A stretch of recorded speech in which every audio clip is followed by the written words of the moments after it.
Welcome back friends. हम पढ़ रहे हैं सोशियोलॉजिक डीमिस्टिफाइंग सोशियोलॉजी फॉर यूपीएससी सीएसई, जिसमें हम कवर कर रहे हैं पेपर 1 बाई आलोक त्रिपाठी। हमने प्रीवियस लेक्चर्स में देख लिया है पॉजिटिविज्म के बारे में, उसके क्रिटिक देखे, मेनली पोस्ट पॉजिटिविस्ट क्रिटिक देखे, और फिर हमने साइंटिफिक मेथड्स के बारे में भी जाना। आज सबसे पहले हम जो नॉन पॉजिटिविस्ट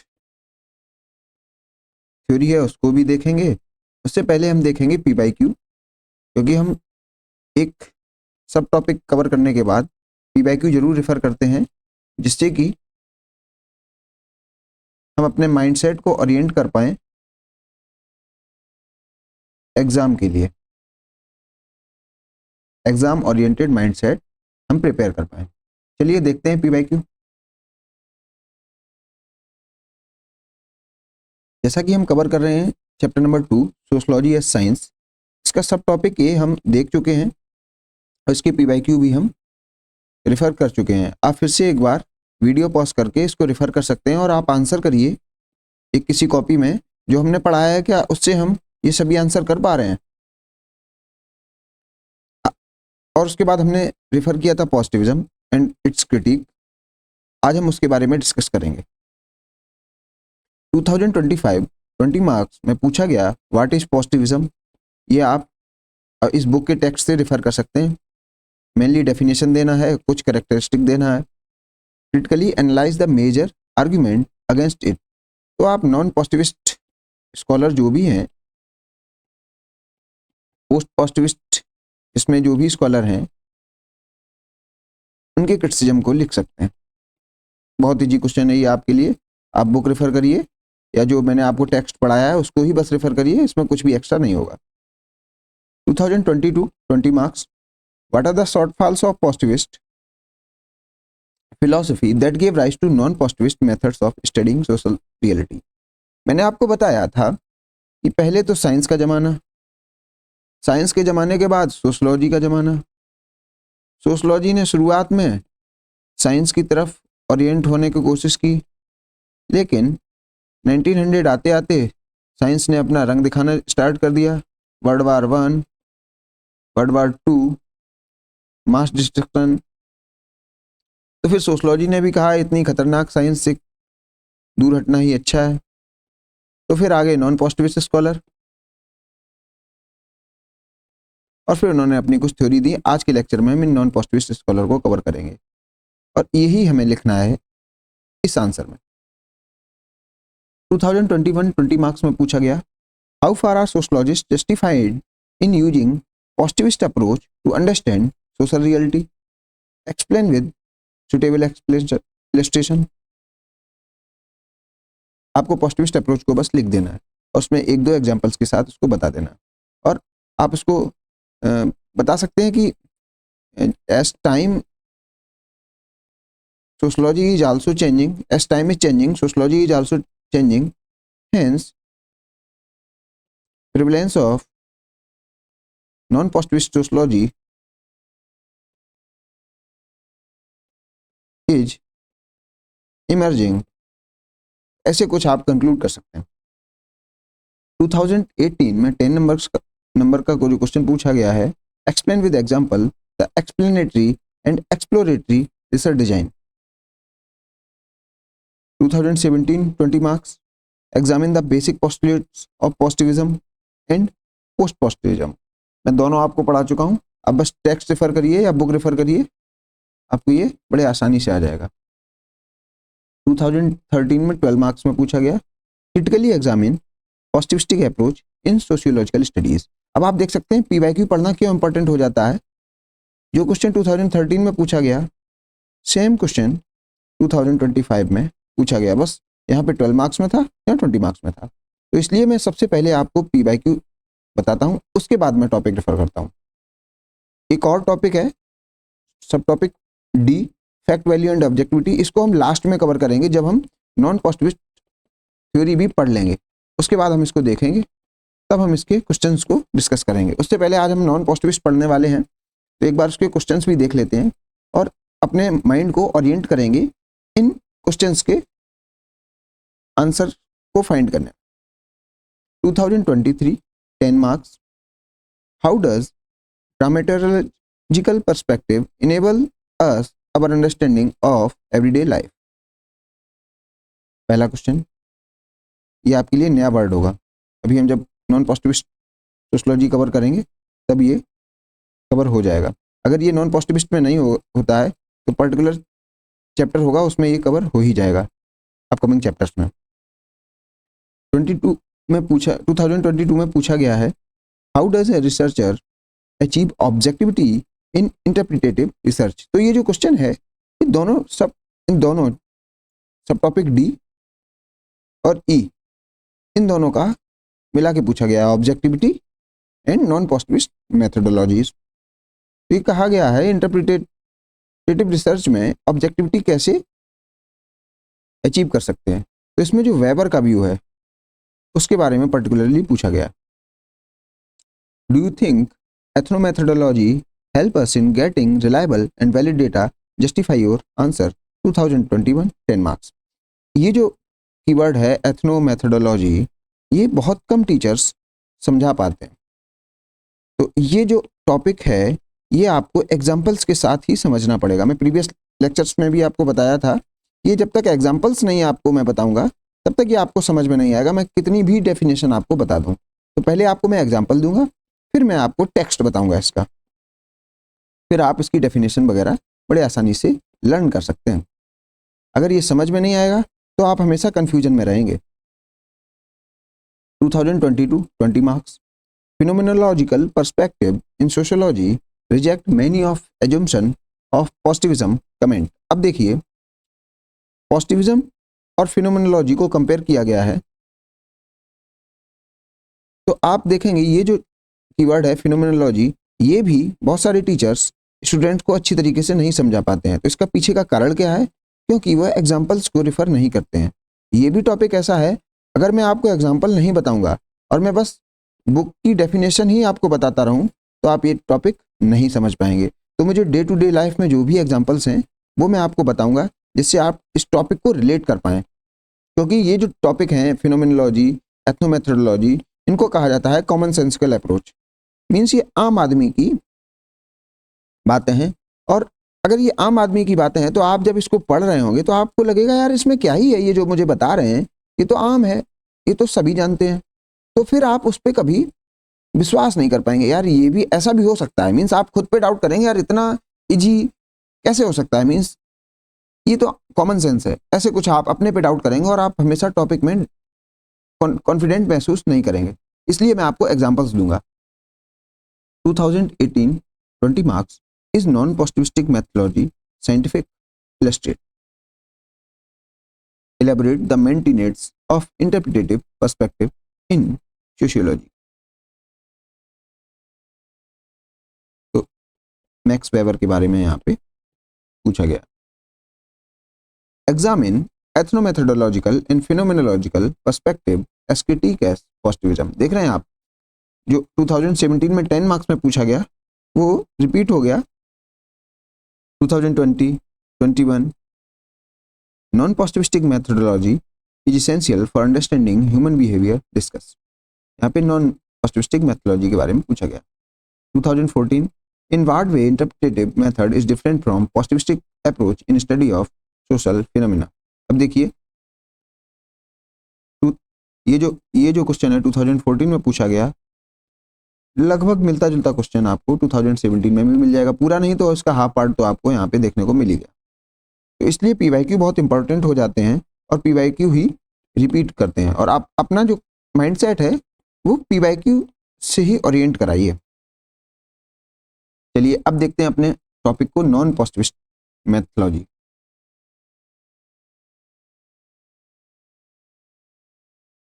सब टॉपिक बी में हमने देखा major theoretical strengths of research methodology. अगर इसको फिर से हम देखें तो इसको हम थोड़ा इन डिटेल पढ़ते हैं। अब major theoretical strengths of research methodology का मीनिंग क्या है?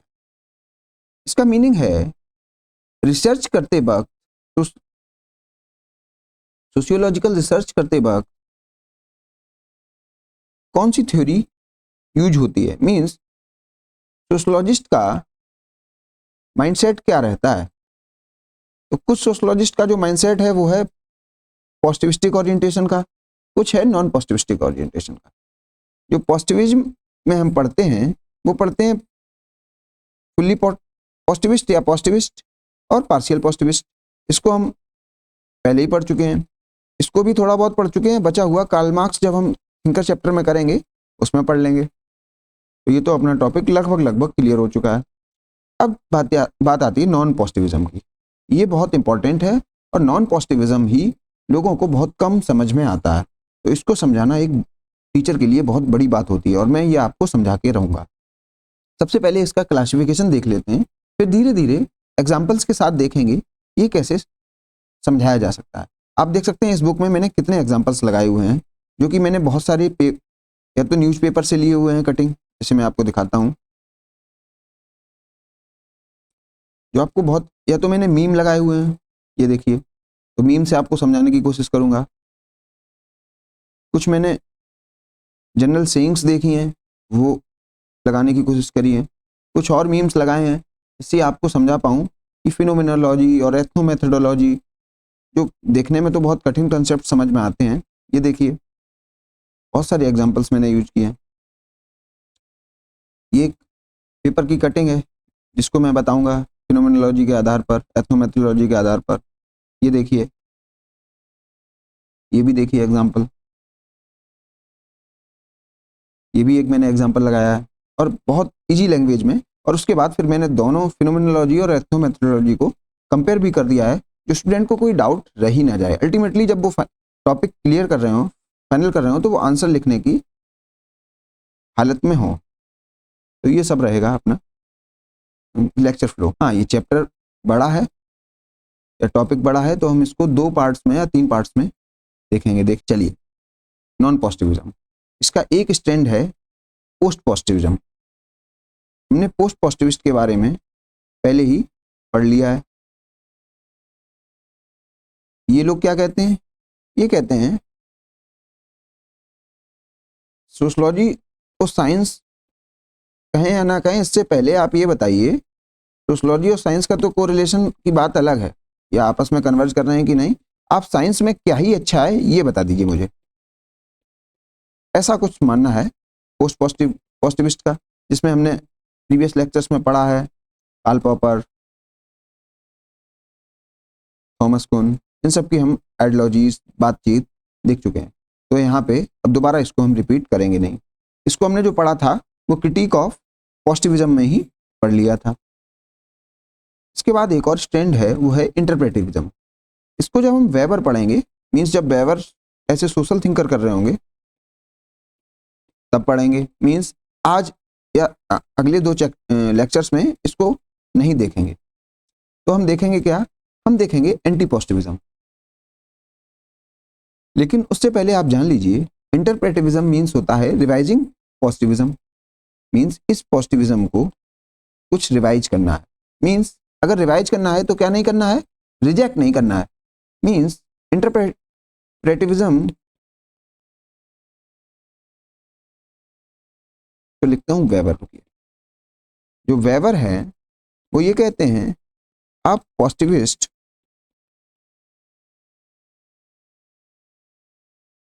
को रिवाइज करिए या पॉजिटिविज्म को रिवाइज करिए और फिर आप बनाइए इंटरप्रेटिविज्म।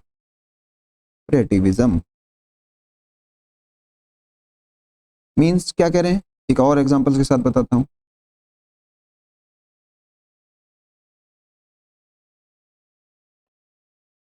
आर्चरी का गेम आपने देखा होगा। यहाँ पे सेंटर पे मान लिया सभी लोग अपना निशाना ओरिएंट करते हैं, हाईएस्ट पॉइंट इसमें मिलते हैं। मान लिया एक तीर यहाँ पे लगता है, एक यहाँ पे लगता है, एक यहाँ पे लगता है, इस पॉइंट पे, इस पॉइंट पे, इस पॉइंट पे, फिर इस पॉइंट पे, इस पॉइंट पे, इस पॉइंट पे। लेकिन जितनी बार भी तीर चलाया गया वो तीर ओरिएंट किस तरफ किया गया, वो तीर ओरिएंट किया गया सेंटर की तरफ।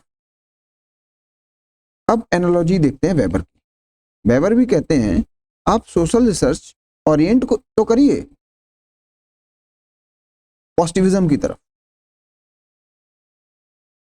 लेकिन जैसे कि एक इस गेम में हर एक बार आप सेंटर पे नहीं मार सकते, आप आसपास ही मार के रह जाएंगे, उसी प्रकार से सोशलॉजी भी पॉजिटिविज्म को गेन कर ले या गेट कर ले, ये पॉसिबल दिखता नहीं है, बहुत कठिन है।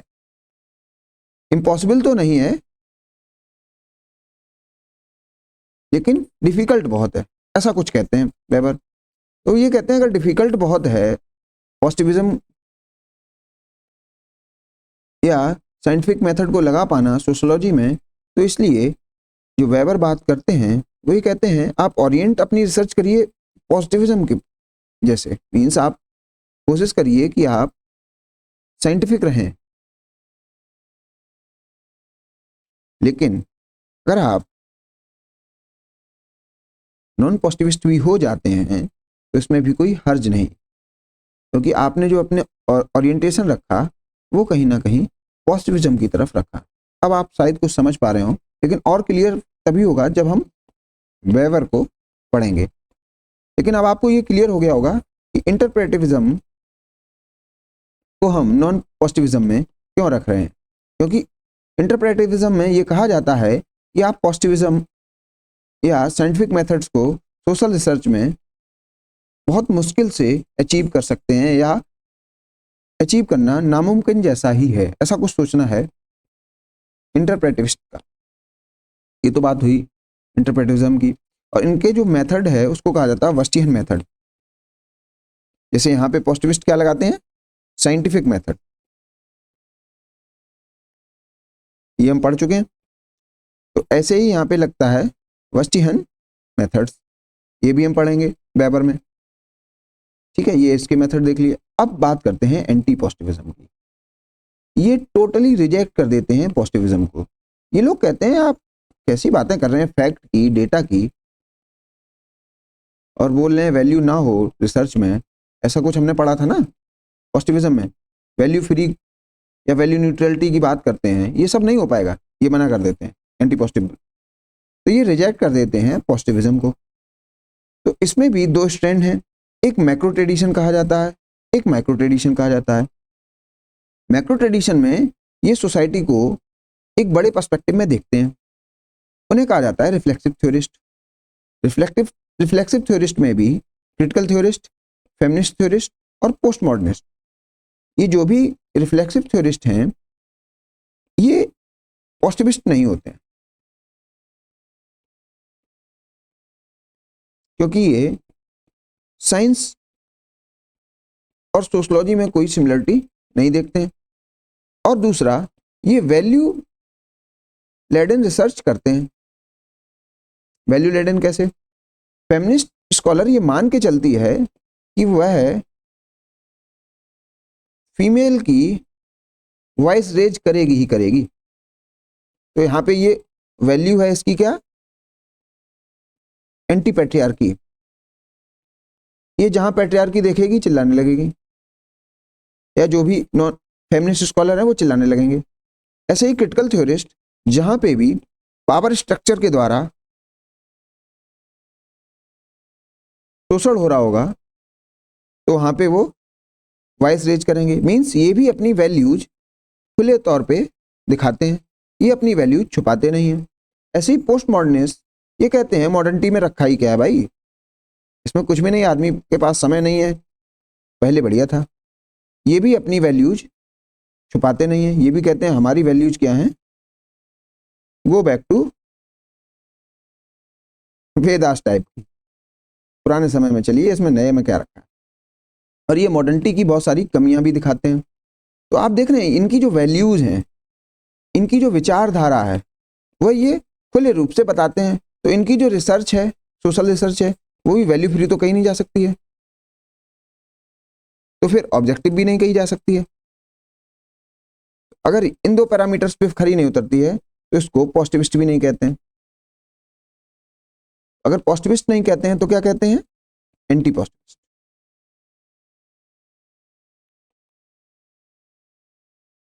अब आप समझ गए होंगे इस एंटी पॉजिटिविज्म में, मैक्रो ट्रेडिशन में, रिफ्लेक्सिव थ्योरी में क्रिटिकल थ्योरिस्ट, फेमिनिस्ट और पोस्ट मॉडर्निस्ट कैसे आते हैं। ये बहुत इंपॉर्टेंट है आपके लिए। आप कभी भी इंटरव्यू में बैठेंगे तब आपसे इसका डिफरेंस पूछ लिया जाएगा कि इनको रिफ्लेक्सिव थ्योरिस्ट क्यों कहते हैं। हाँ, इनको रिफ्लेक्सिव थ्योरिस्ट क्यों कहते हैं? क्योंकि इनकी जो वैल्यू है, इनकी जो भी वैल्यूज हैं, जैसे फेमिनिस्ट की वैल्यूज क्या है? नारी के साथ अत्याचार हो रहा है तो हम वॉइस रेज करेंगे। तो ये अपनी वैल्यूज को रिफ्लेक्ट करते हैं, ये साफ साफ बता देते हैं, दिखा देते हैं कि हम भाई ऐसे हैं। ऐसे ही पोस्ट मॉडर्निस्ट भी अपनी वैल्यूज को रिफ्लेक्ट कर देते हैं। ऐसे ही क्रिटिकल थ्योरिस्ट अपनी वैल्यूज को रिफ्लेक्ट करके ही सोशल रिसर्च करते हैं। अब आप एक काम करिए, एग्जाम उसमें कमेंट में मुझे जरूर बताइए कि कुछ एग्जांपल्स मुझे दीजिए क्रिटिकल थ्योरिस्ट के, कुछ फेमिनिस्ट थ्योरिस्ट के, कुछ पोस्ट मॉडर्निस्ट के, साथ में उनके रिसर्च टॉपिक भी मुझे बताइए, जिससे कि आप समझ पाएं कैसे ये अपनी वैल्यूज को ओपनली रिफ्लेक्ट कर देते हैं। चलिए, ये स्टैंड भी हमने देख लिया, macro tradition, reflexive, critical theorist, feminist and post modernist. अब आते हैं माइक्रो ट्रेडिशन। हाँ, एक और बात, इसमें मैक्रो क्यों कहा जाता है? क्योंकि ये सोसाइटी को एक लार्जर पर्सपेक्टिव में स्टडी करते हैं। मींस फेमिनिस्ट अगर स्टडी करते हैं तो ये स्कॉलर्स पैट्रियार्की को एक लार्जर स्टडी पर्सपेक्टिव में स्टडी करते हैं। ऐसे ही पोस्ट मॉडर्निस्ट ये इंडिविजुअल लेवल पे स्टडी नहीं करते हैं, जबकि माइक्रो ट्रेडिशन की बात करें, ये फोकस करते हैं इंडिविजुअल्स की स्टडी पर। एक आदमी, एक गांव, बहुत ज्यादा एक शहर, ना कि पूरा विश्व, पूरा देश। ऐसा कुछ स्टडी मैक्रो ट्रेडिशन में नहीं होता है। तो माइक्रो ट्रेडिशन में एक है सिंबॉलिक इंटरेक्शनिज्म थ्योरी या इंटरेक्शनिज्म थ्योरी जिसको कहा जाता है। उससे डिराइव होती है फिनोमेनोलॉजी और उससे डिराइव होती है एथनोमेथोडोलॉजी। तो ये सभी इंटर रिलेटेड टॉपिक हैं। जब आप इंटरेक्शनिज्म पढ़ेंगे, उसके बाद फिनोमेनोलॉजी पढ़ेंगे, उसके बाद एथनोमेथोडोलॉजी पढ़ेंगे। सिंबॉलिक इंटरेक्शनिज्म जो है वो हम मेनली पढ़ेंगे, इन डिटेल में पढ़ेंगे, जब हम टॉपिक कर रहे होंगे थिंकर्स का। जीएच मीड, जीएच मीड एक सिंबॉलिक इंटरेक्शनिस्ट थे, इसलिए जब हम उनको कवर कर रहे होंगे तब इसको इन डिटेल कवर करेंगे। चलिए, ये तो बात हुई major theoretical strengths of research methodology. Means क्या थ्योरीज या क्या माइंडसेट के साथ लोग रिसर्च में जाते हैं। कुछ जाते हैं कि हम साइंस हैं, कुछ कहते हैं साइंस नहीं है, हम खुद में ही कुछ हैं, बहुत कुछ हैं। अब देखते हैं रिसर्च मेथोडोलॉजी की definition. Research methodology is a wider term given to entire process of sociological research, which includes specific methods like questionnaires, samples, research design, data, assumption, and logic. It is guided by sociological researchers' conception of relation between man and society. So, research methodology का जो meaning है, इसका meaning है एक particular method use करना। Means तो आप scientific method use कर लें, वस्टिहन यूज कर लें, फिनोमेनोलॉजी यूज कर लें, एथनोमेथोडोलॉजी यूज कर लें। ये सभी मेथड्स हैं सोशल रिसर्च में। और इन मेथड्स से क्या किया जाता है? डेटा कलेक्ट किया जाता है। तो डेटा कलेक्शन के और मेथड्स क्या हैं? क्वेश्चनर्स हैं, सैंपल्स हैं, ये सभी डेटा कलेक्शन के मेथड्स हैं। It is guided by sociological researchers conception of relation between man and society. Research methodology में सोशियोलॉजिकल रिसर्चर की जो मीनिंग होता है कि वह मैन और सोसाइटी में क्या रिलेशन समझता है, वह क्या मैन को सोसाइटी से ऊपर समझता है, तो वो कहा जाता है नॉन पॉजिटिविस्ट। अगर वो सोसाइटी को मैन की एग्जिस्टेंस से ऊपर समझता है तो वो कहा जाता है पॉजिटिविस्ट। तो रिसर्च मेथोडोलॉजी की बात करें तो इसके क्लासिफिकेशन में बस दो ही स्टैंड हैं, एक है पॉजिटिविज्म, एक है non positivism.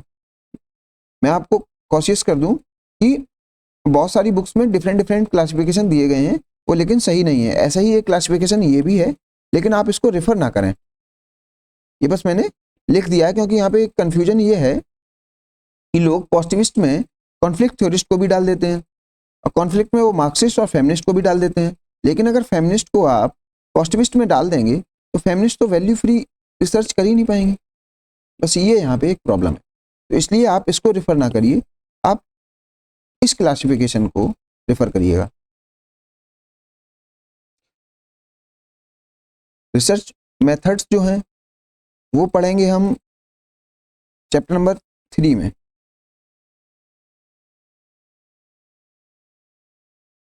So research methodology will be conceived differently by different researchers. कोई पॉजिटिविस्ट है, कोई नॉन पॉजिटिविस्ट है, से functionalist, positivist, interpretivist and so on. अगर बात करें फंक्शनलिज्म और स्ट्रक्चर फंक्शनलिज्म की, फॉर द टाइम बीइंग आप इन दोनों टर्म्स को सेम मानिएगा। आप अभी कंफ्यूजन में मत होइएगा कि फंक्शनलिज्म और स्ट्रक्चर फंक्शनलिज्म में क्या डिफरेंस है। मैं बस आपको एक बता दूं, एंथ्रोपोलॉजी और जब सोशोलॉजी का हम आपको कंपेरिजन कराएंगे, सोशोलॉजी एंड एंथ्रो, तब मैं इन दोनों टर्म का आपको इन डिटेल मीनिंग बताऊंगा और बताऊंगा दोनों अलग कैसे हैं और सिमिलर कैसे हैं। और फंक्शनलिस्ट स्कॉलर कौन कौन है? डर्कहाइम, पार्सन्स, मर्टन और बहुत सारे, लेकिन ये 3 मेन है। ये जो मैंने यहाँ पे टेबल लगाई है वो कुछ नहीं है, बहुत सारे नॉन पॉजिटिविस्ट स्कॉलर्स के नेम है और उनका टाइम पीरियड है। चलिए अब बात करते हैं नॉन पॉजिटिविस्ट मेथोडोलॉजी की, जो हम देख चुके हैं किसमें। अब हम इस पे फोकस करने वाले हैं, नॉन पॉजिटिविस्ट मेथड। चलिए, नॉन पॉजिटिविज्म, कुछ लोग इसको एंटी पॉजिटिविज्म भी कहते हैं, लेकिन मैंने आपको क्लियर कर दिया एंटी पॉजिटिविज्म और नॉन पॉजिटिविज्म में क्या डिफरेंस है। नॉन पॉजिटिविस्ट कौन कौन है? Weber, Garfinkel, Atkinson, Douglas, Alfred Schutz, Berger, Luckmann. इसका एक शॉर्ट फॉर्म है WGARDA SBL। अगर बात करें evolution of non positivist approach की, तो एक बार इसको देखते हैं। मॉडर्निटी यूरोप में आई, कुछ सोशल चैलेंजेस आए, लोगों ने उसका सॉल्यूशन ढूंढने की कोशिश की through scientific methods, through intellectual push. तो क्या हुआ? सोशोलॉजी इमर्ज कर गई बेस्ड ऑन पॉजिटिविज्म, साइंस का बोलबाला साथ में पॉजिटिविज्म का बोलबाला। उसमें दिक्कतें क्या आई? ऑब्जेक्टिविटी की दिक्कत आई कि लोग वैल्यूज को दूर रख ही नहीं पा रहे थे, ये दिक्कत आई। एक्सपेरिमेंटेशन की दिक्कत आई। सोशोलॉजिकल जो एक्सपेरिमेंट है वो तो बड़ी जगह में होता है, वहाँ पे वेरिएबल्स को कंट्रोल करना बहुत मुश्किल हो जाता है, वहाँ पे वैल्यूज रिजल्ट्स को डिस्टॉर्ट कर देती हैं, ये भी एक प्रॉब्लम आई। टेस्टेबिलिटी की दिक्कत आई, एथिक्स की दिक्कत आई कि मान लिया डोमेस्टिक वायलेंस पे कोई रिसर्च है, अगर उसको टेस्ट करने गए तो कैसे कर पाएंगे, या चाइल्ड लेबर का कोई रिसर्च है, उसका कुछ कंक्लूजन है, उसको दोबारा आपने टेस्ट करना चाहा तो क्या आप किसी से चाइल्ड लेबर करने के लिए कहेंगे क्या? तो ये सब दिक्कतें आई। जनरलाइजेशन एंड थ्योरी बिल्डिंग की दिक्कत आई।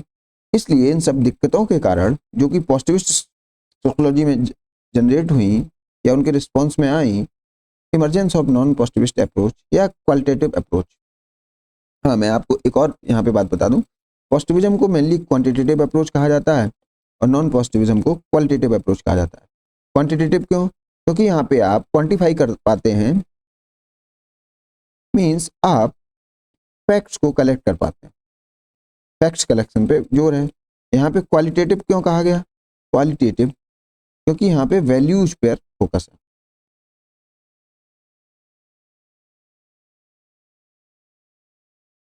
चलिए, non positivism is a wider term than anti positivism. मैंने आपको बता दिया था नॉन पॉजिटिविज्म में कुछ 3 ऐसी क्लासिफिकेशन है, वहां पे कहीं एंटी पॉजिटिविज्म एक जगह बैठा हुआ है।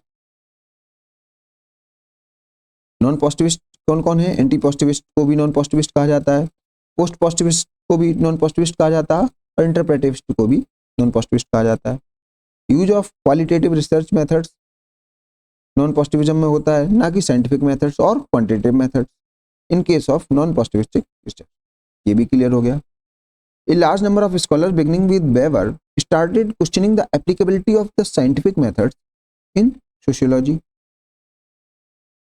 वेबर ने ही स्टार्ट किया था कि सोशियोलॉजी में साइंटिफिक मेथड नहीं लग सकते, उन्होंने ही इस बात को उजागर किया। तो वेबर कहीं ना कहीं नॉन पॉजिटिविस्ट मेथड की नींव डाली, मीन्स इन्होंने ही स्टार्टिंग की।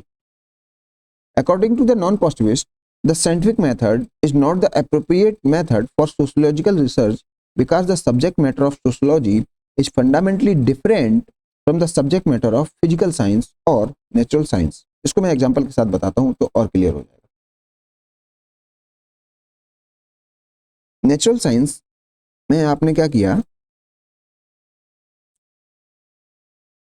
स्टडी की फोर्स की एक टेबल पर, यहां पे रखी हुई है टेबल, इस पे आपने फोर्स लगाया F और ये मूव कर गई x डिस्टेंस से विद एक्सीलरेशन a, और आपने एक रिलेशन और इसके मास m, आपने कुछ एक रिलेशन लिख दिया F इक्वल टू ma और सबको क्वांटिफाई कर दिया। अब ये डे 1 की कहानी है, फिर डे 2 की कहानी है। आपने फोर्स लगाया F2, उसका मास रहा m, ना मास चेंज हो रहा है, चलिए A1 चेंज हुआ तो F2 equal to m A2, कोई दिक्कत नहीं। ऐसे ही डे 3 में आए, आप टेबल को उठाया, मास वही था, एक्सीलरेशन चेंज हुआ, फोर्स रीड कर लिया, और एक आपने नेचुरल रिसर्च कर ली। अगर बात करें सोशियोलॉजिकल रिसर्च की, सिमिलरली सेम स्टडी, मान लिया आप एक ह्यूमन पे कर रहे हैं, सेम स्टडी, डे 1 एक ह्यूमन था जिसका मास m1 था, तो आपने धक्का दिया, उसका एक्सीलरेशन a1 था और आपने कहा F1 equal to m A1। दूसरे दिन आपने कहा यार m1 है, लाओ चलो धक्का देते हैं A2 से, तो आपने कहा F2 equal to m A2। आपने उसको तीसरे दिन बुलाया, उसने कहा मैं नहीं आऊँगा, ये डेली डेली का क्या तमाशा लगा रखा है। देखिए ये डे 3 पे टेबल और टेबल के साथ एक्सपेरिमेंट किया जा सकता है कंटिन्यू, क्योंकि टेबल के पास इमोशंस या माइंड अब्सेंट है। लेकिन अगर आप किसी ह्यूमन को एक्सपेरिमेंट में ले जाएंगे, उसके पास तो माइंड भी है और इमोशंस भी हैं, तो वह उस तरीके से एक्ट ही नहीं करेगा जैसे पहले किया था। एक और एग्जांपल देता हूं इसी में, मान लिया वो डे 3 आ भी गया, लेकिन वो क्या पता जो उसका मास था वो आज मास ही बढ़ा लाए, कपड़े ज़्यादा पहना है, तो m1 जो मास है वो कांस्टेंट ही नहीं रहेगा, तो आपकी जो एनालिसिस है वो बिगड़ सकती है। मींस यहाँ पे जो पैरामीटर्स हैं वो चेंज हो सकते हैं, यही बात यहाँ पे कह रहे हैं। Fundamentally different from the subject matter of physical science और नेचुरल साइंस। अब मैंने यहाँ पे इसको डिस्क्राइब किया है, the physical science study matter. अब तो मैटर स्टडी कर लेते हैं, और मैटर क्या है, बैठा हुआ है एक जगह, एक वुडन ब्लॉक रखा हुआ है, उसमें कुछ होना ही नहीं है चेंज, आप उस पर हीट दीजिए वो हीट हो जाएगा, आप डेल्टा टी चेंज कर लीजिए, टेम्परेचर स्टडी कर लीजिए। अगर आप सेम स्टडी ह्यूमन के साथ करें, उसको हीट दें, वो तो भाग जाएगा। But sociology studies human beings and their actions and relation, क्योंकि साइंस तो मैटर के साथ डील कर रही है, सोशियोलॉजी ह्यूमन बींग के साथ डील कर रही है, और ह्यूमन बींग्स के साथ उसके एक्शन और रिलेशन स्टडी करती है। तो ह्यूमन बींग स्टेबल तो है ही नहीं, उसके पास माइंड है, तो ह्यूमन बींग को स्टडी कर पाना बहुत कठिन है विजा भी साइंस में मैटर को स्टडी करना। ये कुछ बात यहाँ पे कही जा रही है। Man unlike matter has consciousness while matter simply reacts to external stimuli. Matter तो चुपचाप जैसा है वैसा बना रहेगा और रिएक्ट एक्सटर्नल स्टिमुलाई को कर जाएगा, लेकिन मैन क्या है, उसके पास कॉन्शियसनेस है, वो इधर उधर भाग जाएगा, क्या पता सेम तरीके से रिएक्ट ही ना करे।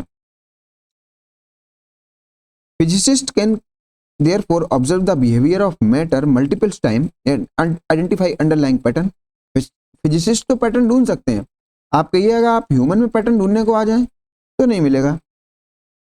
लॉ एंड जनरलाइजेशन साइंस में तो चल सकता है, लेकिन कहिए सोशियोलॉजी में चल जाए बहुत मुश्किल, क्योंकि यहाँ पे क्या है, ह्यूमंस हैं, और ह्यूमंस के पास क्या है, माइंड है, माइंड में क्या है, कॉन्शियसनेस है। Using these laws they can predict how matter will react और बिहेव व्हेन एक्सटर्नल फोर्स और stimuli is applied to it in future. और क्योंकि वो मैटर की स्टडी कर रहे हैं, मैटर चुपचाप एक जगह पड़ा हुआ है, तो इसलिए वह उसके फ्यूचर को भी प्रिडिक्ट कर सकते हैं। एफ लगाएंगे तो कितना ए आएगा, F equal to M A, M अगर कांस्टेंट है तो एफ के साथ ए की स्टडी कर सकते हैं। तो आप वहां पे प्रिडिक्शन भी कर सकते हैं साइंस में। लेकिन बात करें सोशलॉजी की, how ever human beings do not mechanically react. Human being her bar same तरीके से रिएक्ट नहीं करेगा। एक दिन आपने उसको धक्का दिया वो सह लेगा, दूसरे दिन आप पता लगा F2 दिया उसने आपको ही धक्का दे दिया। Hence, Weber argues that human beings attribute assign meaning which depend upon variety of factors. Such type of question means अगर आप ह्यूमन पे रिसर्च करने गए, मान लिया आप एक सोशल रिसर्च करने गए, एक और एग्जांपल देता हूं तब और क्लियर होगा। आप कास्ट बेस्ड स्टडी करने गए एक ह्यूमन बीइंग पे, सोशल रिसर्च करने गए ह्यूमन बीइंग पे, डे 1 गए, आपने मान लिया विलेज 1 डे 1 ऐसे लिखा, विलेज 1 डे 1। आपने 10 लोगों से उनकी कास्ट पूछी, विलेज 1 डे 2 सेम 10 लोग हैं सेम, फिर कास्ट पूछी। अब आप बताइए क्या डे 2 में उन्हीं 10 लोगों ने वही कास्ट रिपीट की होगी? क्या पता ना की हो, क्योंकि जब वो कास्ट बता रहे होंगे पहले दिन उनकी सोशल सर्कमस्टांसेस कोई दूसरे हों। कभी कभार ऐसा होता है कुछ डोमिनेंट कास्ट अपने आप को ब्राह्मण क्लेम करते हैं, तो डे 1 में वो ब्राह्मण क्लेम कर दिए हो और डे 2 में जो उनकी ओरिजिनल कास्ट है वो क्लेम कर दिए हो। आप देख रहे हैं कि ह्यूमन तो दिन के हिसाब से बदल जाता है, तो अगर इसके साथ रिसर्च करनी है वो तो बहुत टफ काम हो जाएगा। साइंस में मैटर स्टडी करना बहुत सरल है, ऐसा कुछ कह रहे हैं वेबर। तो सच टाइप ऑफ क्वेश्चन, वो क्वेश्चन आपसे क्या करेगा? आप तो स्टडी करने चले गए, ऐसा करने पर क्या होगा, ऐसा क्यों किया होगा, अब क्या करेंगे, मींस वो भी रिएक्ट करते हैं। जिसको हम एक्सपेरिमेंट करते हैं जिसके ऊपर, वह सामने वाला व्यक्ति भी रिएक्ट करता है और वह भी दिमाग लगाता है। तो वो मैकेनिकल तरीके से बस सुनता ही नहीं है, वो रिएक्ट करता है। अब इस वीडियो को आप देखिएगा, ये मैंने बहुत अच्छा वीडियो लगाया है, तो इसमें आप देखेंगे, इस एड्रेस को डालिएगा अपने ब्राउजर में और आप इसमें देखेंगे कैसे आपका माइंड चेंज हो जाता है। आप इस वीडियो को देख रहे होंगे और लास्ट जब वीडियो एंड हो रही होगी तो आप देखेंगे आपका माइंड चेंज हो गया। तो इससे आप ही ऑब्जर्व करेंगे कैसे आपने रिएक्ट किया। जैसे आप वीडियो देखने के पहले थे, जब वीडियो चली, एक सिचुएशन था, जब वीडियो स्टार्ट हुई एक माइंड सेट आपका था M1, और वीडियो जब एंड हुई आपका माइंड सेट हो गया M2। अब बात करिए आप विद इन फ्यू सेकंड की वीडियो में आपका माइंड चेंज हो जा रहा है। ये तो बात है सोशल रिसर्च की, तो आप ये वीडियो जरूर देखिएगा। यहाँ पे एट्रीब्यूट मीनिंग का मीन्स है does not respond in similar way every time. मैंने आपको इसका एग्जाम्पल भी बता दिया। हेंस जनरलाइजेशन और governing law can not be made to any external stimulus. The meaning that people attribute और attach meaning depends upon variety of factors which are as follows. ये मैंने जो भी यहाँ पे एक्स्ट्रा पॉइंट्स लिखे हैं ये बस आपको समझाने के लिए लिखे हैं। ऐसा होता है क्योंकि बुक्स में ऐसा लिखा रहता है एट्रीब्यूट मीनिंग। अब इसको इन डिटेल समझा, अगर टीचर नहीं समझाएगा तो बच्चे इसको समझ ही नहीं पाएंगे, इसलिए मैंने इसको इन डिटेल समझाया। अब जो ह्यूमन है वो कैसे मीनिंग अटैच कर सकता है, उसकी मीनिंग या उसका कंटेक्स्ट अलग होगा तो वो अलग अलग तरीके से रिएक्ट कर जाएगा। जैसे social background of actor and counter actor. Actor और काउंटर एक्टर क्या होता है सोशल रिसर्च में, मैं भी बताता हूँ। सोशल रिसर्च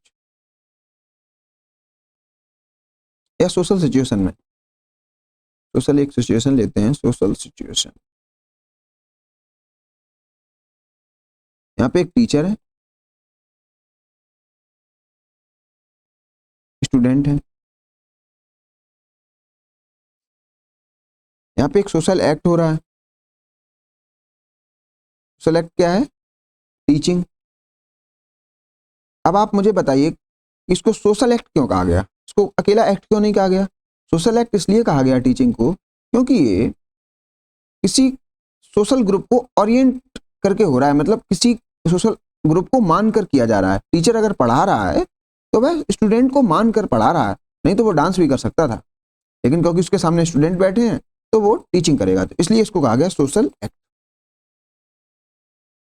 चलिए, ये तो बात रही सोशल एक्ट की। इस सोशल एक्ट में टीचर को कहा जाएगा एक्टर, और जो पैसिव रेसिपिएंट है इसको कहा जाएगा काउंटर एक्टर। ये दो कीवर्ड्स एक्टर और काउंटर एक्टर आप अपने आंसर राइटिंग में यूज कर सकते हैं, बस मैंने इसलिए इसको बताया। तो जो social background of actor and counter actor depend जो है वह सोशल रिसर्च को बदल सकता है। जैसे अगर रिसर्चर की क्लास अलग हो जाए, दो रिसर्चर हैं R1 R2 और दोनों की क्लास अलग है, एक रिच है और एक पुअर है, तो आप देखेंगे दोनों के रिजल्ट्स उस सेम रिसर्च के अलग अलग हो सकते हैं। अगर कास्ट अलग है, एजुकेशन सिस्टम अलग है, फैमिली अलग है, नेशन अलग है, past life experience of actor, even counter actor जो रिसर्च कर रहा है उसकी भी समस्याएं होती हैं, कुछ इमोशनल स्टेट या मूड पे डिपेंड कर सकता है। सोशल कंटेक्स्ट मींस आप जो रिसर्च कर रहे हैं वो प्राइवेट रूम में कर रहे हैं या स्टेडियम में कर रहे हैं। ये सब बातें हैं जो सोशल रिसर्च को इन्फ्लुएंस कर सकती हैं। Thus human being act on external stimuli in varieties of ways. वो अलग अलग तरीके से एक्ट कर सकता है, जबकि एक मैटर सिमिलर तरीके से एक्ट करेगा। यही साइंस के लिए अच्छा है। Therefore human behavior is unpredictable and does not follow any set pattern. और जबकि पॉजिटिविस्ट कहते हैं ह्यूमन तो भाई सेट पैटर्न फॉलो करेगा। Thus scientific method can capture only the observable aspects of social reality, and the scientific method cannot capture the underlying meaning, motivation, emotions of the actor involved in any social phenomena. इसको एक और example के साथ बताता हूं, तब और समझ में आएगा। मान लीजिए आप स्टडी कर रहे हैं पैट्रियार्की।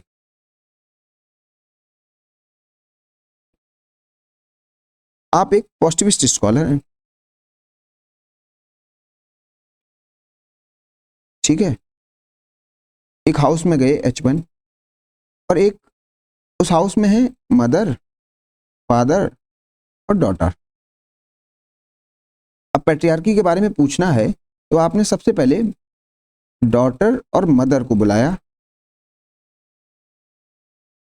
और उनसे कुछ रिस्पॉन्स लिया R1। एक सिनेरियो, ये सिनेरियो हुआ S1, ठीक है। एक सिनेरियो और मैं आपको बताता हूं। आपने डॉटर और मदर को बुलाया, उसके जो रिस्पॉन्सेस रहे वो R2 रहे, सिनेरियो रहा S2, लेकिन इसमें जो चेंज आया, इसमें चेंज आया, यहाँ पे फादर भी साथ में बैठे हुए थे। अब बताइए फादर की प्रेजेंस से ही क्या आपको लगता नहीं है कि इन दोनों का रिस्पॉन्स बदल जाएगा? क्या ये कभी कहेंगे कि हमारे घर में पैट्रियार्की जैसा कुछ है? ये कहेंगे नहीं भाई हमारे यहाँ तो रामराज्य है। जबकि इस केस में शायद वो एक बार ये कह दें कि हाँ यार हमारे साथ ये गलत होता है, ये हमारे साथ डिवीजन ऑफ लेबर ऐसा है कि हम घर में ही बंद रहते हैं, हमें बस घर से जुड़े काम दिए जाते हैं, हमें बाहर नहीं जाने दिया जाता। ऐसी कुछ बातें ये बता सकते हैं, लेकिन अगर फादर साथ में बैठे हुए हैं तो वो ये शायद बातें ना बताए। अब बात रही पॉजिटिविस्ट की। पॉजिटिविस्ट दोनों जो रिस्पॉन्सेस हैं R1 और R2 उनको देखेगा। अगर वो मान लिया ये सोशल कंटेक्स्ट को स्टडी ना करे, अगर वो इसके बारे में ना जानता हो कि फादर की इवन प्रेजेंस ही उसके जो कंक्लूजन है उसको डिस्टॉर्ट कर सकता है, तो उसकी रिसर्च बेकार हुई ना। वो नंबर तो उठा ले जाएगा, वो फैक्ट ले जाएगा, मदर क्या कह रही हैं, डॉटर क्या कह रही है दूसरे केस में, मदर क्या कह रही है, डॉटर क्या कह रही है पहले केस में, और एक कंक्लूजन ड्राइव कर देगा कि 50% ऐसा हो सकता है पैट्रियार्की हो शायद। लेकिन वो जो उसकी जो रिसर्च है वो पूरी ही बेकार हो गई, क्योंकि ये जो रिस्पॉन्सेस हैं दोनों ने वो सही से दिए ही नहीं, वो जो रिस्पॉन्स देना चाहती थी। क्योंकि पॉजिटिविस्ट इस बात को जानने की कोशिश कर ही नहीं रहा था, क्योंकि वो तो कहता है वैल्यूज का कोई मतलब ही नहीं है, वो ये कहता है कंटेक्स्ट का कोई मतलब ही नहीं है।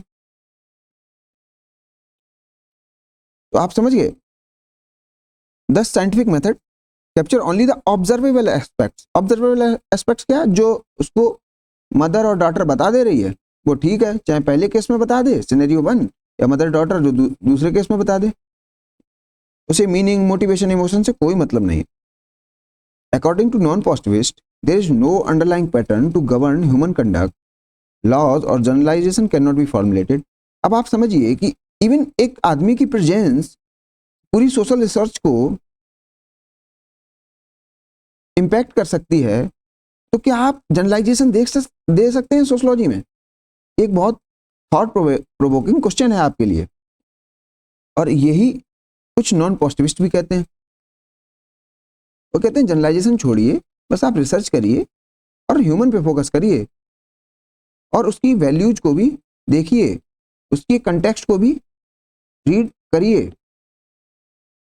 Non positivist argue that structures are the product of social actions. ये कहते हैं जो आप स्ट्रक्चर देख रहे हैं जैसे कास्ट, रिलीजन, इनका लोड मत लीजिए, क्योंकि ये तो सोशल एक्शन के द्वारा बनाए गए हैं। आदमी चाहेगा तो ये स्ट्रक्चर होंगे, अगर आदमी नहीं चाहेगा तो ये स्ट्रक्चर उसी दिन खत्म हो जाएंगे। और ये जो थ्योरी है स्ट्रक्चर को हटने या कंटिन्यू होने की, इसको हम एथनो मेथोडोलॉजी में पढ़ेंगे। मींस कास्ट स्ट्रक्चर तब तक है जब तक लोग कास्ट मान रहे हैं। जिस दिन से लोगों ने कास्ट मानना बंद कर दिया, कास्ट स्ट्रक्चर नहीं रह जाएगा। एग्जाम्पल के लिए मैं आपको बताता हूं, अंबेडकर जी ने 1956 में बुद्धिस्ट रिलीजन स्वीकार कर लिया और वह कास्ट स्ट्रक्चर से अपने आप को बाहर मानने लगे। तो उनका कास्ट स्ट्रक्चर में रहना तभी तक था जब तक वो कास्ट स्ट्रक्चर को मान रहे थे। मींस यहां पे जो फोकस हो रहा है वो इंडिविजुअल की एग्जिस्टेंस पर ज्यादा हो रहा है, ना कि सोशल स्ट्रक्चर पर। वह कास्ट वास्ट तो बाद की बातें हैं, पहले तो हम इंडिविजुअल को देखेंगे। ऐसा कुछ कहना है नॉन पॉजिटिविस्ट का। Anti positivist approach is also known as social action approach. ये मैंने बस आपको बता दिया है कि अगर सोशल एक्शन अप्रोच करके कुछ आए तो आप एंटी पॉजिटिविज्म के बारे में लिख सकते हैं। तो सोशल एक्शन अप्रोच क्या क्या हो सकती है? एक तो मैंने आपको बताया सिंबॉलिक इंटरेक्शनिज्म, फिर से मैं आपको वो कर्व दिखाता हूँ तो सही समझ में आ जाएगा, चार्ट दिखाता हूँ। एंटी पॉजिटिविज्म या सोशल एक्शन अप्रोच, इसमें आ सकता है सिंबॉलिक इंटरेक्शनिज्म, फिनोमेनोलॉजी, एथनोमेथोडोलॉजी। अब मैं फिर से यहाँ पे आपको बताता हूँ मैटर और मैन कैसे डिफरेंटली एक्ट करते हैं एक सोशल सर्कमस्टांस में। एक कमरे में आग लगी, मान लिया मैटर है वहां पे। मैटर कैसा? कुर्सी है, चेयर। चेयर के पास तो कोई कॉन्शियसनेस नहीं है, वो पिघल के खत्म हो जाएगी। जबकि अगर वहां पे मैन होता, वह उसी फायर में, उसके पास तो कॉन्शियसनेस होती, और मान लिया वह मैन ऑप्टिमिस्टिक है, वो तो भाग जाएगा या आग को बुझा देगा। अगर वह मैन पेसिमिस्टिक है तो वह ना भागे शायद, और कहे यार ये सुसाइड करने का अच्छा मौका है, चलिए सुसाइड कर लेते हैं। तो आप देख रहे हैं सेम फायर में एक मैटर अलग तरीके से बिहेव कर रहा है, मैन अलग तरीके से बिहेव कर रहा है। इवन मैन में भी ऑप्टिमिस्टिक मैन और पेसिमिस्टिक मैन अलग अलग तरीके से बिहेव कर सकते हैं। तो आप बताइए इस केस में अगर सोशियोलॉजिकल रिसर्च अगर देखी जाए तो अगर वो मैन पे की जाएगी तो क्या कभी वो जनरलाइज ट्रीटमेंट दे पाएंगे? अगर इन बातों को ध्यान में रख के कहा जाए तो आप कहेंगे नहीं, ऐसा ही नहीं कुछ कहते हैं नॉन पॉजिटिविस्ट स्कॉलर। वो कहते हैं आप जनरलाइज कुछ भी ना करिए, आप बस ह्यूमन को स्टडी करिए, यही बहुत है। बेवेरियन अप्रोच को भी सोशल एक्शन अप्रोच कभी कभार कह दिया जाता है। एक्टर मैंने आपको बता दिया, the person who is performing the act. अपने एग्जांपल में टीचर था। काउंटर क्या है? In relation to whom they are being perform, act are being perform, जैसे student. The positivist picture the individual members of society as a fully compliant with the dictates of the society. They view the individual as dutiful, following the social rules and performing his various roles like husband, teacher, as laid down by the society. Positivist जो सोचते हैं society के बारे में, वो ये कहते हैं जैसे हमने कास्ट सिस्टम स्टडी किया, कास्ट सिस्टम में वी, ब्राह्मण, क्षत्रिय, वैश्य, शूद्र, ये एक पर्टिकुलर पैटर्न में ही एक्ट करते हैं। तो ये जो पॉजिटिविस्ट हैं ये कहते हैं इनका जो एक्शन है, क्योंकि पर्टिकुलर कास्ट स्ट्रक्चर के बेसिस पर है तो हम एक्शन को प्रिडिक्ट कर सकते हैं, तो हम सोसाइटी के फ्यूचर को भी प्रिडिक्ट कर सकते हैं, फ्यूचर ऑफ सोसाइटी। तो आप देख रहे हैं ये स्ट्रक्चर से एक्शन को लिंक करते हैं, जबकि नॉन पॉजिटिविस्ट ये कहते हैं ऐसा कुछ नहीं होगा, हमेशा चीजें इस तरीके से नहीं चलती हैं। और यहाँ वो उसको उल्टे तरीके से देखते हैं, वो कहते हैं एक्शन पहले है, एक्शन से ही अगर है तो सोशल स्ट्रक्चर है, और ये सोशल स्ट्रक्चर तब तक ही है जब तक ह्यूमन चाह रहा है, पर जिस दिन चाहेगा ये सोशल स्ट्रक्चर नहीं रहेगा। Anti-positivist on the other hand or non-positivist on the other hand consider that social actors have agency. Agency means deciding power. उनके पास consciousness होती है and free will.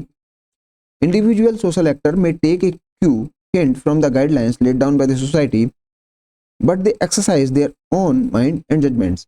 अगर आपका जो सोशल स्ट्रक्चर है उससे वो हिंट वगैरह ले सकते हैं, चलिए कास्ट हमको कैसे कहती है आप रहें, चलिए हम एक कास्ट ग्रुप से आते हैं, उसकी कुछ नॉर्म्स मान लेते हैं, लेकिन वह उसमें अपना दिमाग लगा के चलते ही चलते हैं।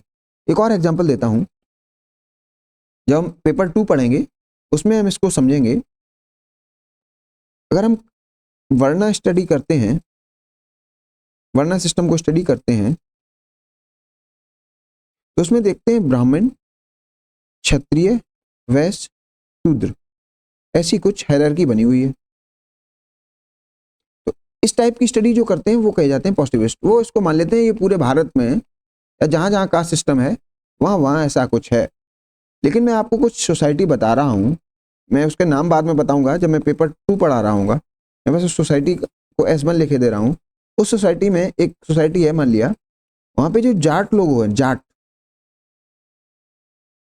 वो अपने आप को यहाँ पे देखते हैं और ब्राह्मण को यहाँ पे देखते हैं। अब आप बताइए अगर ऐसा कुछ केस है इवन कास्ट सिस्टम में, तो इसको क्या यूनिवर्सल कहेंगे? आप कहेंगे नहीं। ऐसा ही कुछ कहना है नॉन पॉजिटिविस्ट थ्योरिस्ट का। एक और एग्जांपल है जो मैं आपको पहले भी दे चुका हूं, सुसाइड की स्टडी की गई, स्टडी ऑफ सुसाइड डर्कहाइम ने की। उन्होंने उसको पॉजिटिविस्ट अप्रोच देखा, पॉजिटिविस्ट अप्रोच से की। इसको हम बाद में भी जब डर्कहाइम चैप्टर पढ़ेंगे तब इसको फिर से पढ़ेंगे। इन्होंने इसको कॉजल फंक्शनल एनालिसिस से देख लिया। इन्होंने उसके कॉज देखे, सुसाइड के, रिलीजन, एज, जेंडर, इनसे लिंक करा दिया। और इन्होंने कहा जो मेन डेटा के बेसिस पे देखा इन्होंने, सोशल इंटीग्रिटी रिड्यूस्ड तो सुसाइडल टेंडेंसी इंक्रीज। अब आप देख रहे हैं पॉजिटिविस्ट जो रिसर्च है वो डेटा के बेसिस पे की और ऐसा कुछ कॉजल फंक्शनल एनालिसिस उन्होंने कर दिया। उसी सुसाइड की स्टडी नॉन पॉजिटिविस्ट तरीके से की गई। सेम डेटा जो कि कॉर्नर नाम के स्कॉलर थे उन्होंने कलेक्ट किया था, वह नॉन पॉजिटिविस्ट अप्रोच ली गई सेम डेटा पे एटकिंसन और डगलस के द्वारा। उन्होंने उसमें क्या फाइंड किया, उन्होंने कहा आप जो डेटा कलेक्ट करके लाए हैं भाई साहब वह सही से क्लासिफाइड ही नहीं है। क्यों? फिर इसको मैं बताता हूं एग्जांपल के साथ। सुसाइड की स्टडी है, सुसाइड की स्टडी है, इसका जो डेटा है, डेटा वो लाए हैं कॉर्नर, ठीक है। इस डेटा को स्टडी करके स्टडी 1 एक की है डर्कहाइम सामने,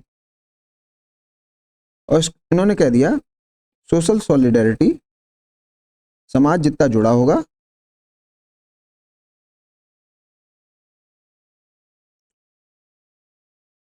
बढ़ेगी तो रेट ऑफ सुसाइड कम हो जाएगा। मान लिया ऐसा कुछ उन्होंने कहा। उसी डेटा को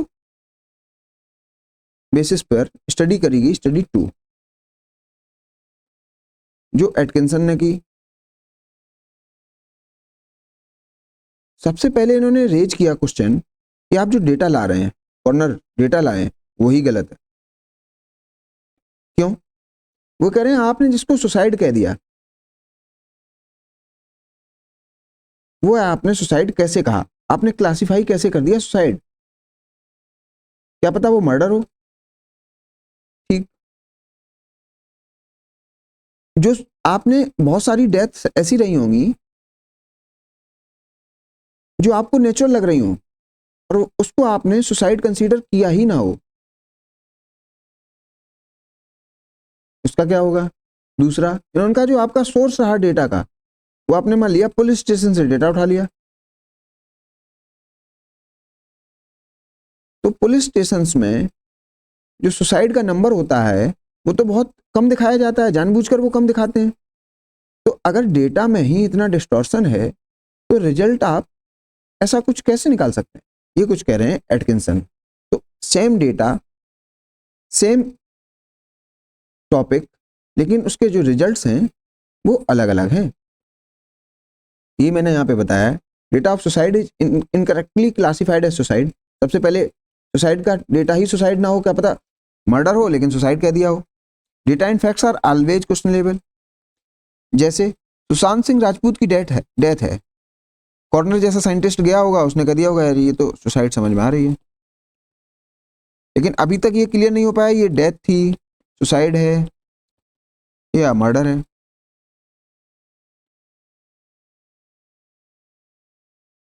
We get data and facts from some social order and social processes, hence it is not sacrosanct। आप डेटा को sacrosanct मान के ना चलिए। देखते हैं डेटा क्लासिफिकेशन में वैल्यू कैसे दिक्कत पैदा करती हैं। आप एक केस लीजिए, एक रिच पर्सन है और उसके एक रिच पर्सन है, एक केस लीजिए, रिच पर्सन, रिच और पुअर, इसको भी गोली लगी हुई है सिर में,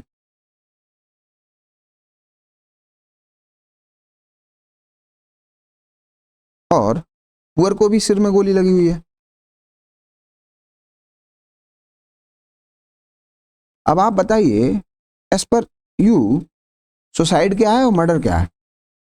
तो आप सबसे पहले सोच सकते हैं, आप अपनी वैल्यू सिस्टम के आधार पर सोच सकते हैं कि यार रिच को अगर गोली मारी गई है तो कहीं ना कहीं मर्डर होगा, और कह रहे हैं अगर पुअर के सिर में गोली लगी है क्या पता लोन से जूझ रहा होगा और इसने सुसाइड की होगी। ये आप मान लेंगे, क्या पता पुलिस वाला जो इसकी एनालिसिस कर रहा है वही ये मान के एनालिसिस कर रहा है और उसने ही ये कंक्लूड कर दिया, मान लिया, और ये डेटा बुक में चढ़ गया डेटा डी, और इसी डेटा को उठा के डरखाइम ने स्टडी कर ली और एक कंक्लूजन दे दिया। बस इस बात पे शक कर रहे हैं एटकिंसन, वो ये कह रहे हैं आपका डेटा ही सैक्रोसैंक्ट नहीं है।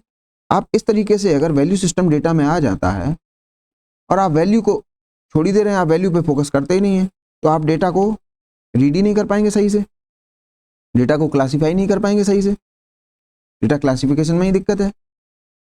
इस टाइप के क्वेश्चन रेज कर रहे हैं एटकिंसन साहब। अब देखते हैं इंटरप्रिटेशन थ्योरी। इंटरप्रिटेशन थ्योरी जिसे कहा गया अमेंडिंग पॉजिटिविज्म और रिवीजन टू पॉजिटिविज्म, ना कि रिजेक्टिंग पॉजिटिविज्म। अब इसको हम नेक्स्ट चैप्टर में देखेंगे क्योंकि लेक्चर अब लंबा हो रहा है। अब इंटरप्रिटेशन में थ्योरी देखते हैं जिसमें हम वस्तिहन देखेंगे, मेनली इसको जब हम वेबर पढ़ाएंगे तब और कवर करेंगे। इंटरप्रिटेशन थ्योरी देखने के बाद जिसमें मैक्समर, जीमेल, फिर उसके बाद हम नॉन पॉजिटिविज्म में चले जाएंगे, मैक्रो ट्रेडिशन के अंदर, रिफ्लेक्सिव थ्योरी के अंदर क्रिटिकल थ्योरी देखेंगे, तो हम क्रिटिकल थ्योरी भी देखेंगे। उसके बाद अगले लेक्चर में हम देखेंगे पोस्ट मॉडर्न थ्योरी, कुछ इसके स्कॉलर्स देखेंगे। उसके बाद हम देखेंगे फेमिनिस्ट थ्योरी, फिर उसके बाद कहीं देखेंगे माइक्रो ट्रेडिशन के अंदर, इंटरेक्शन थ्योरी के अंदर फिनोमेनोलॉजी और एथनोमेथोलॉजी, फिर अपना चैप्टर कंप्लीट हो जाएगा। और फिर एक टॉपिक बचेगा फैक्ट, वैल्यू एंड ऑब्जेक्टिविटी, वो सबसे लास्ट में कवर करेंगे। चलिए मिलते हैं नेक्स्ट लेक्चर में। Thank you.